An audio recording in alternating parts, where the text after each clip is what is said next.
All right, let's go right out to Monte Poole, NBC Sports Bay Area. Hey, Monty, we had a caller, and it's from a Warrior fan, and she's obviously a longtime fan. Just take a listen. She wanted to get something off her chest, and then I just want you to comment on it. Take a listen. I mean, man, the whole thing is just sickening. I'm so angry at Draymond Green right now. Like, my kid looks up to you, man. My kid loves to watch you play. And for you to behave like this, like, come on, dude. Just grow up. I think that's the sentiment of a lot of Warrior fans today, Monty. And I guess, one, what do you think of that reaction? And then two, do the Warriors do anything now in addition to what they did yesterday? Well, I think what the fans said is, yeah, definitely a thought that's running through a lot of minds right now. I mean, when I first heard about it Wednesday, and then I started calling people and texting people, and when I got the feedback was that Draymond was way out of pocket. You know, that was pretty clear. And one of the things that I asked everybody that I talked to is that, you know, he's supposed to be a leader, and he's doing this with all these impressionable young players around. It's going to be kind of tough for him to lead. You know, right. If you're 20 years old and you've heard about the Warriors culture and the way they do things, and you watch this 3 days after returning from sort of a bonding trip to Japan, this is what happened. You got to be thinking, whoa, what have I gotten myself into? And this is not the welcome to the NBA that I expected. So, yeah, I mean, he was out of pocket and way out of pocket. And so I think, to me, the release of the video, when I saw the video, it didn't really show me anything that I hadn't heard from people who were there already, other than nobody that I had talked to had said that Jordan basically dropped. You know, the other stuff was all what I'd heard. And so that Draymond just kind of out of nowhere just like went after him. And so it was one of those things that I just thought, man, if you're the Warriors, you built this culture, you know, you've been able to withstand Draymond's outburst, but he hasn't had an outburst like this.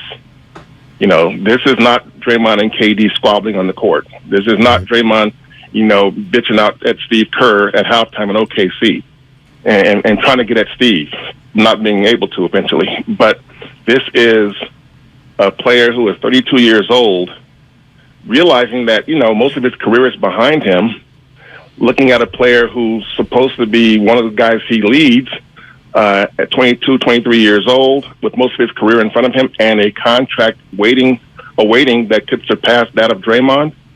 There's a lot on Draymond's mind, I'm guessing, you know. And so what allowed him to go to that extreme, I couldn't tell you. But I can tell you that extreme didn't deserve to be gone to. No doubt. I agree, Monty. I got to be honest with you. When I hear your name, I think of Warrior basketball. You've been covering this team forever. I told Matt Steinmetz, and I feel this way today. I know what yesterday was without the video, and I'm like, you know what? Brothers fighting, it happens. But when I woke up this morning to see it, the word that came to mind is ugly. Can I ask Monty Poole, how ugly is this incident to you? This is the ugliest thing that happened to the Warriors since Sprewell choked Jay Carlesimo. You're right. And we don't have video. I mean, I never saw video of that because that was, 25 years ago, whatever the hell it was. So, it's different now. And we all know that, you know, you can hear what happens, but video changes everything. You know, ask the family and the people around of George Floyd and the people around the world. You know, that when people see it live and in color, it changes mentalities. That's the history of America. And so this, like I said, to me, I didn't see much that I hadn't already heard. But the reaction to the video, you see people around the league reacting to it, and I haven't really heard anybody say, you know, Draymond should have done what he did. Right. I haven't heard that. You know, I think it's wrong to focus on who leaked the video. Although if you're the Warriors, you have to worry about that. I think the issue is not who leaked it. I think the issue is that is what happened.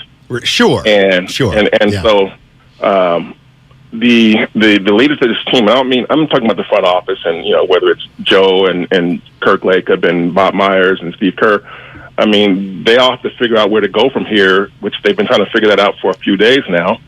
And I think they're still trying to figure that out because I'm convinced that not all of them are on the same page here. I think some of them are really willing to go to more extreme measures than others. And they're trying to figure out just where do we settle this. And so this 2-day quote-unquote suspension, that's not the extent of it at all. Never was going to be. Oh, okay. They weren't going to do anything today anyway. Well, hold on. Let me stop you. Wait, maybe I didn't understand. Do you think that if the video doesn't leak, Draymond's just at practice Saturday and maybe he apologizes and we move on? Well, he's already apologized twice, the same night and then again yesterday morning. Okay. But no, I think the video, the leakage of the video, it may make the Warriors rethink this. Mm-hmm. But no, I think that there always was going to be more than what really is a 1-day suspension. Right. Because he was there yesterday. Okay, fair. He apologized and he left. Then, they said, oh, he won't be around tomorrow. Well, tomorrow, there's no organized activity today. Right. If you want to show up and work out, fine. Steve said that I think he'll be, we'll see him on Saturday. Yeah, I think it's within the realm of possibility that the Warriors said, he wasn't here today, we don't practice tomorrow, maybe we'll see him Saturday, as a way of, look, we don't know what we're going to do yet, but that'll buy us 2 or 3 days and a chance to talk about it. Exactly. Yeah. And I think that's going on right now, along with obviously trying to figure out where this came from and who got rich off leaking the video. Right. Monty, let me ask you this. We got all these fake tough guys saying Jordan Poole should have known to have his hands up or whatnot. And, I've been around the block, you from Oakland. My question to you is, and I asked Matt this, if you're Jordan Poole today, how do you feel moving forward? Could you even play with Draymond again? Monty, I don't think I could, and I said that to Steiny and the listeners. Yeah, I think Jordan is a pretty resilient dude.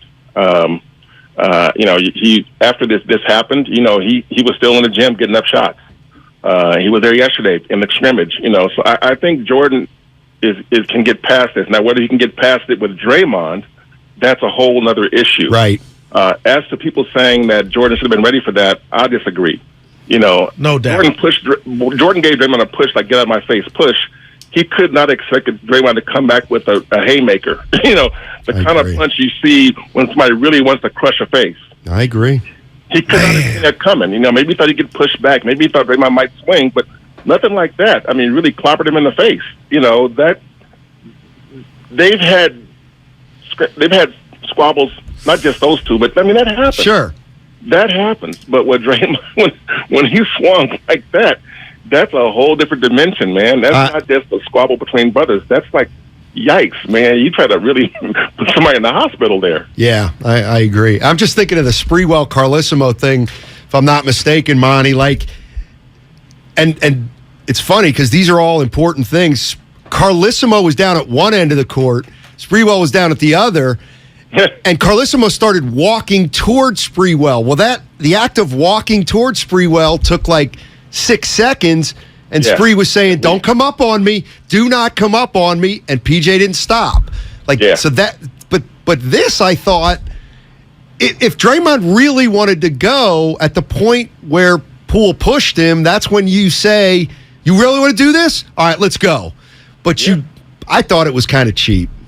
Yeah, and I had also heard that Draymond, now from a couple of people, that Draymond kind of came into the facility that day like he was a little in a kind of dark mood, Right. As somebody, I'm not saying that he was looking for something like this to do something like this, but that he was kind of throughout the he was in a bad mood. He was, throughout the practice, he was kind of snippy. And so, and if you're Draymond and you're feeling snippy, there's no better target than Jordan Poole.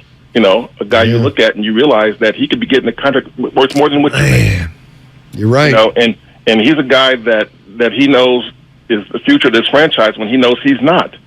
So there's a lot going on there, and I just you know what? We can speculate on all the contract stuff and all of what might be going on in Draymond's mind, but there's no way you can conclude that this was the appropriate response to a shove from Jordan Poole. to punch down on a guy who was, a couple inches shorter and 30 pounds lighter. Yeah. Monty, thank you so Thanks. much for joining us. Woo! Should be a fun year. Yeah, man. Steph and Andre Iguodala got a huge job trying to save this one because this is the biggest one they've had. Yeah, no doubt. Thanks, Monty. Appreciate it. Monty Poole, NBC Sports Bay Area.